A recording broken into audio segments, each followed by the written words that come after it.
Happy Wednesday, everybody. Just wanted to share a quick thought with you, a little devotional, a little Bible thought here on um, Easter week, Holy Week.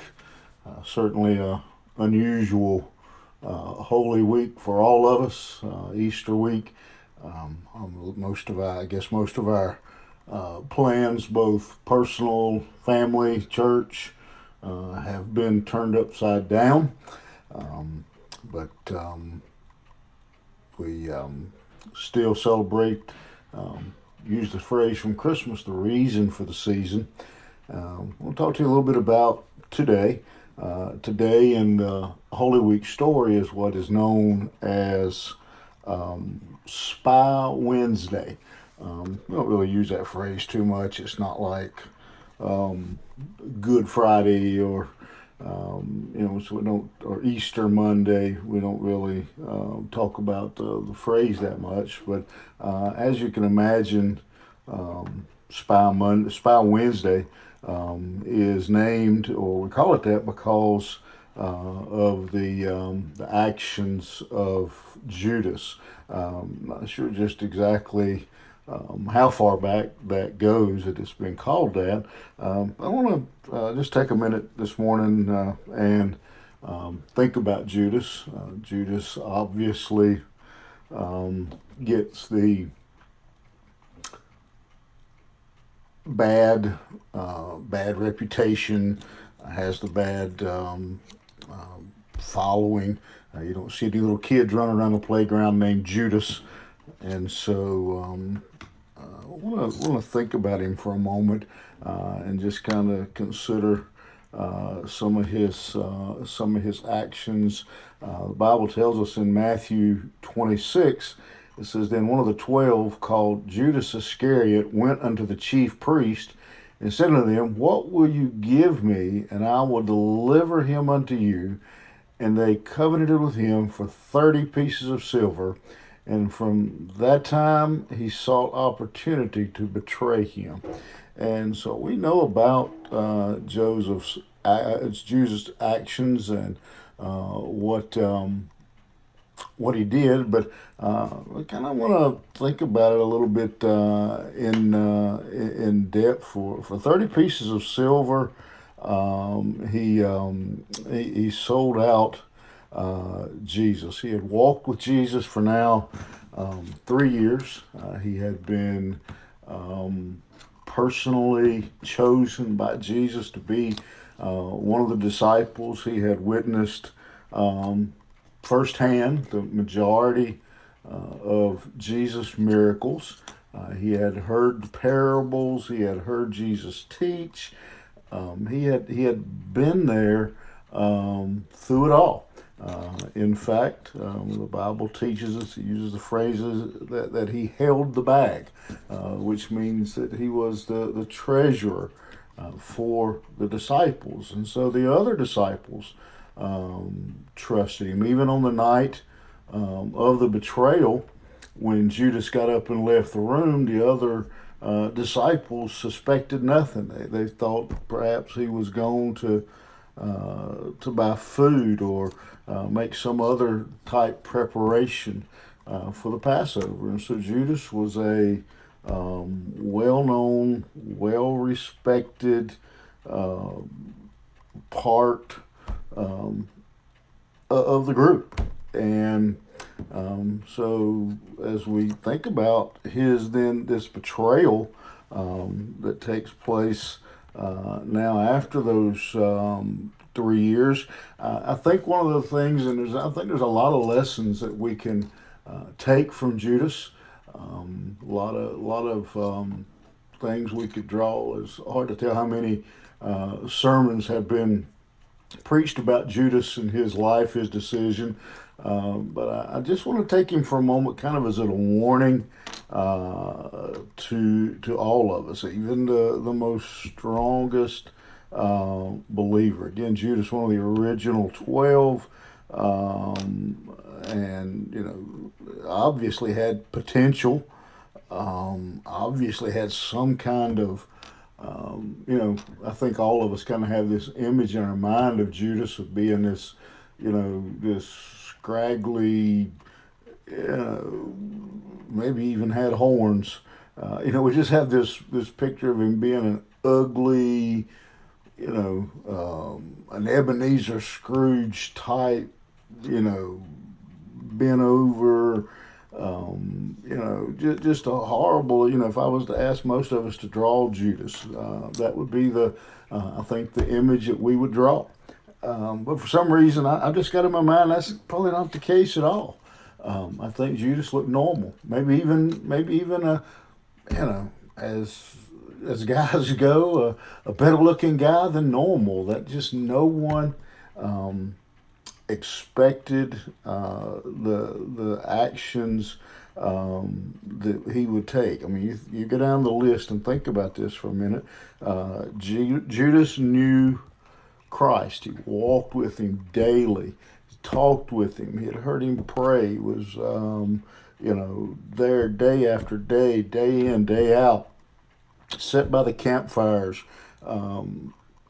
ate meals with Christ. He heard the vast majority of everything that Jesus said, saw the vast majority of everything that he did.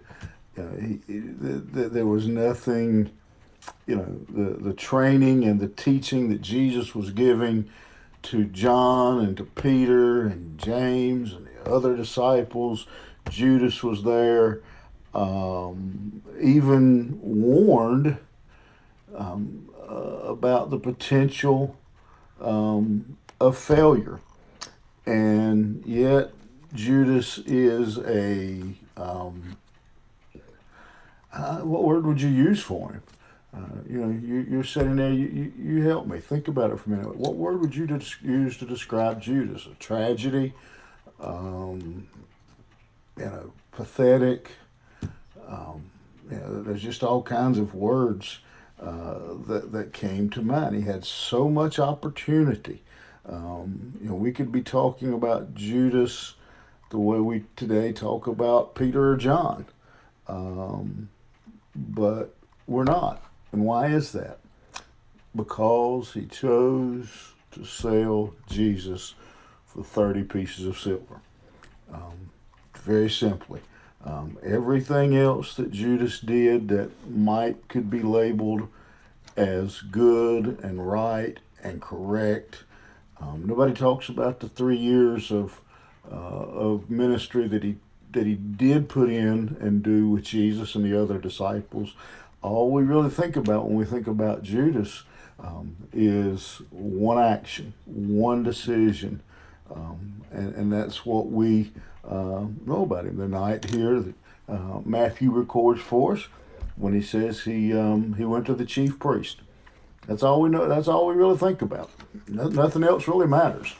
We don't even care what else Judas may have done right. He may have been a great son. He was somebody's son. He great brother, great neighbor.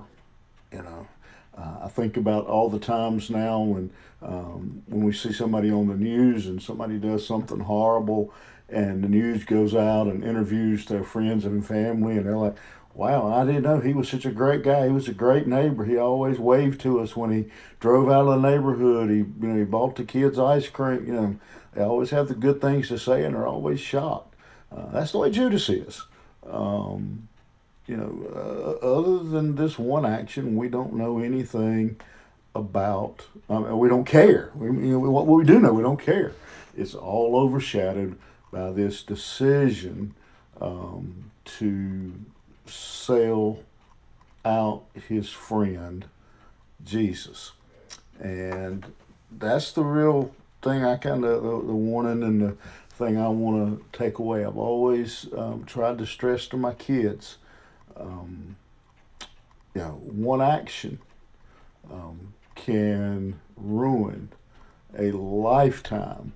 One decision can ruin a lifetime of good decisions. And so we have to be extremely careful. And all of us need to think about that. How long have we walked with Christ? How long have we heard his teachings? How much have we learned of his word? And the warning that Judas gives us is this example to be careful of each decision, that we understand what it is that Jesus is trying to teach us. You know, it's really easy for us to look at Judas and point to him, and again see him as some kind of monster, some kind of scapegoat. He is the one who betrayed Jesus. Yet, how often do we ourselves betray Christ? We're put in situations sometimes, and we back down from our testimony. We back down from our faith, and the truth is Judas isn't alone. When we preach the good news of Jesus Christ, but we don't live it, aren't we betraying Jesus? When we ride around in our cars with our "Honk If You Love Jesus" bumper stickers on them, and then we do some of the other things that we do. When we ignore the poor, when we fail to carry the gospel and tell sinners, lost people about Jesus Christ, when we, instead of witnessing to the sinner, we judge the sinner, and aren't we at that point, honestly, aren't we betraying Jesus ourselves? And so, what I simply want you to think about as we go through this is, a couple of things. Here's the really good news: is that Christ has forgiven us, but to be cautious and careful that our actions and our decisions always line up with who Christ is and who Christ wants us to be. That we're careful of that walk. I guess as the saying goes, that our walk and our talk that they line up. And the good thing is, again, that Christ forgives us, and empowers us, and strengthens us to walk a worthy life. And so this Easter season, my prayer for all of us is, for myself, for you, is Lord, help us to walk a life that is worthy of the name Christian. Wrap up here with one little story. I heard the story. I don't know if it's true, but I heard that Alexander the Great once met a young man, and he asked him what his name was. And he told him, "Sir, my name is Alexander also."